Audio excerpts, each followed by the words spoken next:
have an introductory video. Request member to please be seated.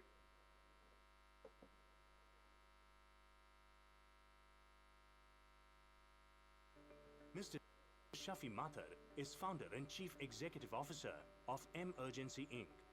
Shafi leads Emergency, UN research global that responds the urgence, one global emergency response network on mobile phones. Shafi Mathur is a serial entrepreneur, lawyer and public policy analyst. Mr. Shafi Mathur is founder and chief executive officer of Emergency Inc. Shafi leads Emergency, UN research global that responds the urgence, one global emergency response network on mobile phones. Shafi Mathur is a serial entrepreneur, lawyer and public policy analyst. Thank you, Sir Rohan. Now I'll request all of you please be seated. We have a lunch after this, so we have a free times. Please be seated.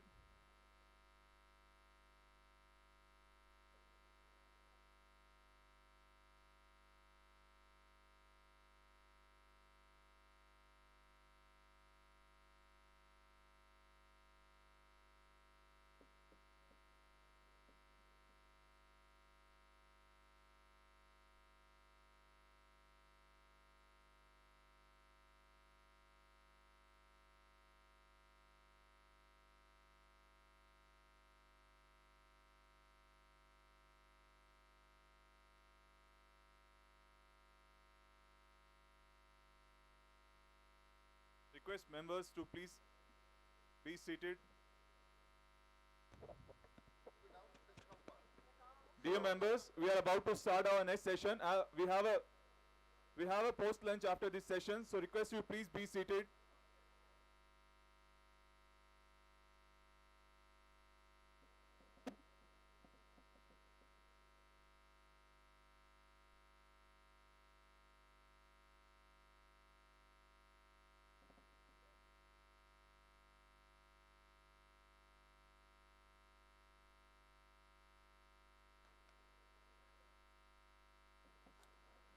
I request CA Rohan to play introductory video again for Mr. Shafi Mathur. Rohan, please. Mr. Shafi Mathur is founder and chief executive officer of Emergency Inc. Shafi leads Emergency, UN research global that responds the urgence, one global emergency response network on mobile phones. Shafi Mathur is a serial entrepreneur, lawyer and public policy analyst. Mr. Shafi Mathur. Thank you, Rohan. Now I request all to join me on welcome on the stage, Mr. Shafi.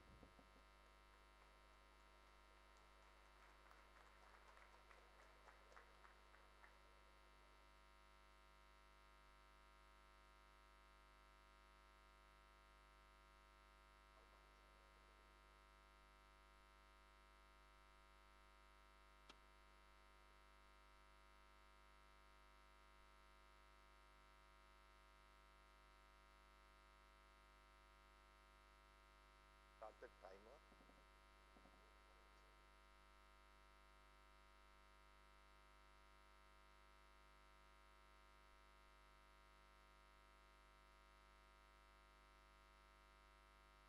Good morning.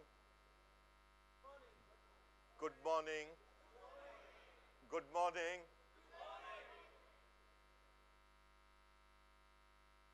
Mr. Rajiv Shah, Office Bearers of the ICAI Abu Dhabi chapter, members, distinguished guests, Arunima, Rahul, and non-members who are present in the audience. When Rajiv met me and discussed the possibility of attending this meeting and presenting the story of the ambulance service which my co-founders and I founded and built, with his persuasion and the persuasion of another friend, I readily agreed. But Rajiv, I really hate you now. to have put me after Arunima and Rahul and right before lunch. It's a tough act to follow. I have to start with one story unconnected with the ambulance service. My undergrad degree is BCom accounting, and after BCom accounting, you know, I mean, most of my friends had gone into engineering, medicine, law, and I ended up from my school with a BCom degree. So I said, hey, I also want to become a professional. So what do I do? And obviously, after BCom accounting, what opens up to you is chartered accountancy. So I said, let me try this, and I'm going to go and do my articleship at a chartered accountancy firm. So my father knew the partners of a South Indian firm by the name Varma and Varma, and I moved to Chennai from Cochin, joined Varma and Varma Chennai office with the great ambition of becoming a chartered accountant. There were two senior partners, Cherian sir and Sugumaran sir, and incidentally, one of my senior one of my seniors who was doing articleship, he just came in and said hello to me, Jomon, who's somewhere sitting in this audience. And I started the articleship. So Cherian sir took the books of accounts of a small proprietorship firm, a coconut oil trading company, and gave it to me and said, tally the balance sheet. And I've passed BCom with, high first class.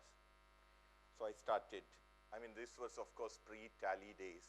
It's books. So I started with, green pencil, ticking off. I had finished. The trial balance didn't get balanced. I took a blue pencil and tried with blue. It didn't get balanced. I tried with a red pencil. It didn't get balanced. So I went to Cherian sir and I said, sir, he looked at these multicolored ticks through the books of accounts and he said, Shafi, can I be frank with you? You're good in very many respects, but chartered accountancy is not for you. So let us pause this and you look at other opportunities. So after 4 months, I stepped out from Varma and Varma and took a career far away from chartered accountancy. So I stand here knowing with great respect that, you guys have cleared something which was Mount Everest for me.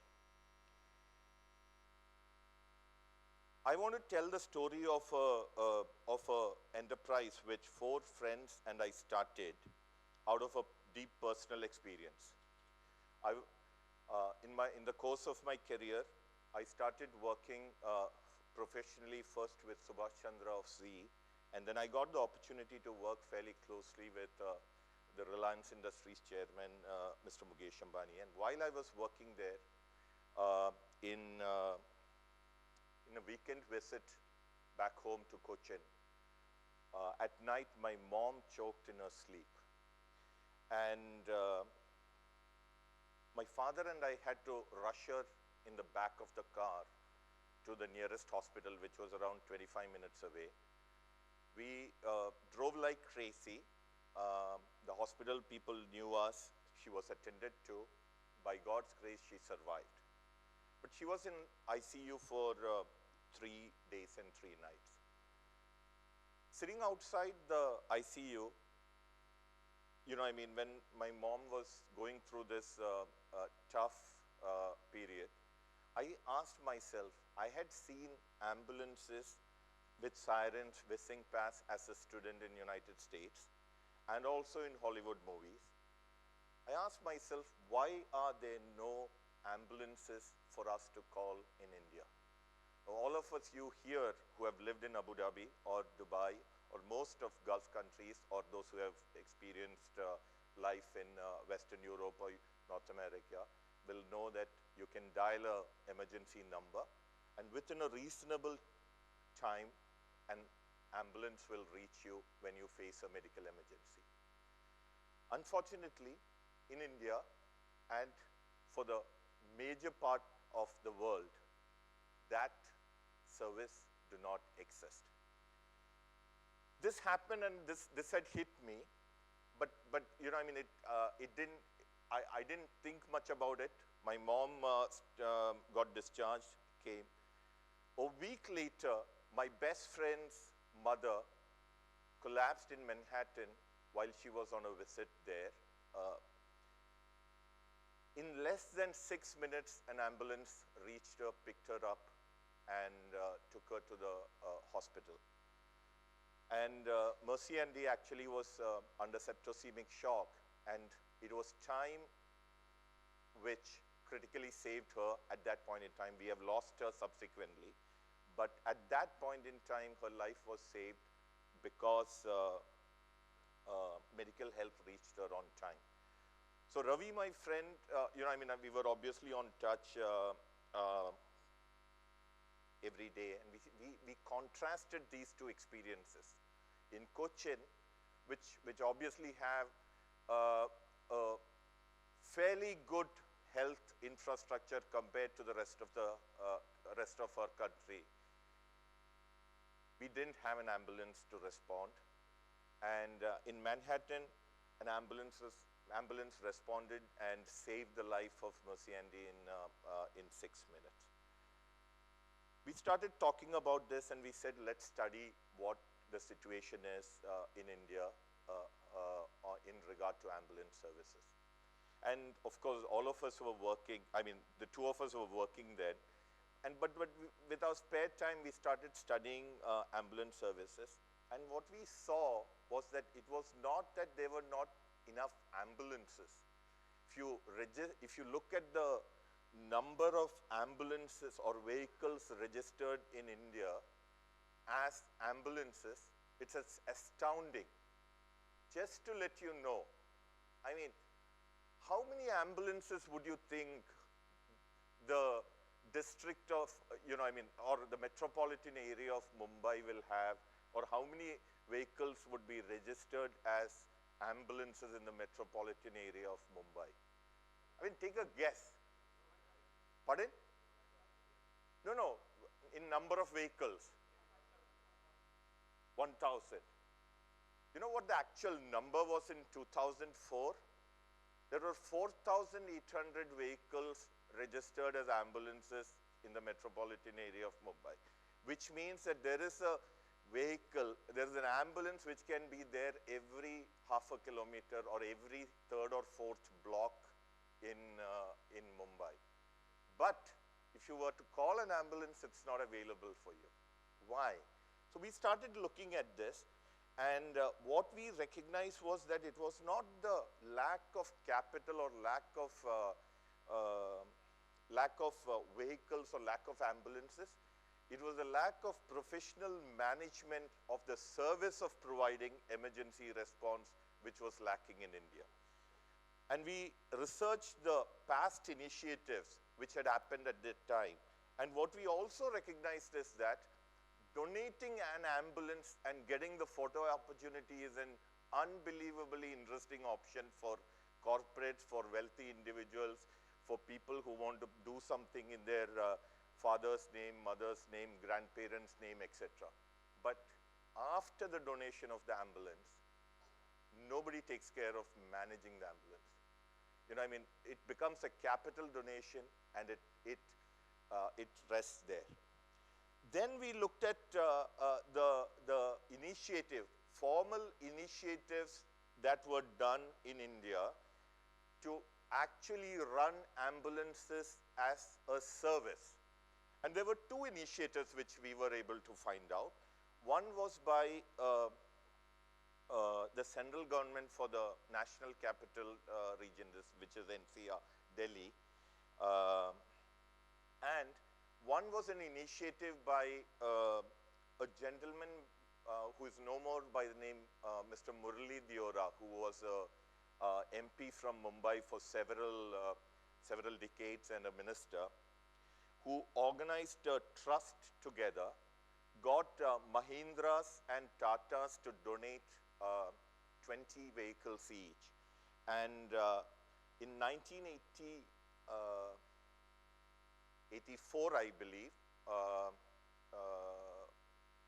Mrs. Sonia Gandhi actually inaugurated a service with 40 vehicles in Mumbai. But in almost 9 months, that service disappeared. Again, it was not the lack of capital or the lack of vehicles. There was no organized professional management for the service. The Delhi service, which was organized by the government, they bought 100 Toyota vans, converted into ambulances, and started it in the National Capital Region. Again, I mean, state-of-the-art ambulances in the late 80s. Unfortunately, what happened is typically what happens in a government setup. The ambulances were ready, it came. The first thing that the driver wants to do is to make sure that the ambulance don't run. You know why? Because if the ambulance doesn't run, he doesn't have to work. He can sit in the hospital, or he can sit in the workshop, or he can sit wherever. There's absolute zero accountability from that. So that service almost collapsed again. So these were the two formal initiatives which had happened, and there were hundreds of, probably over 100,000 ambulances registered in across the country. So we wanted to study this a little further. So I took a sabbatical from Reliance on a British evening fellowship, went to London School of Economics, where I could do either a thesis or a project. I took this as a project, how to set up a self-sustainable ambulance service for this metropolitan area of Mumbai. During my off time, I mean, other than my class hours, I ended up spending time with London Ambulance Service, which is one of the finest, actually the finest metropolitan ambulance service. The average response time in a metropolitan London area in a life-threatening emergency call is, for 90% of the cases, they reach in less than 8 minutes. That is, out of 100 calls made in a life-threatening situation, 90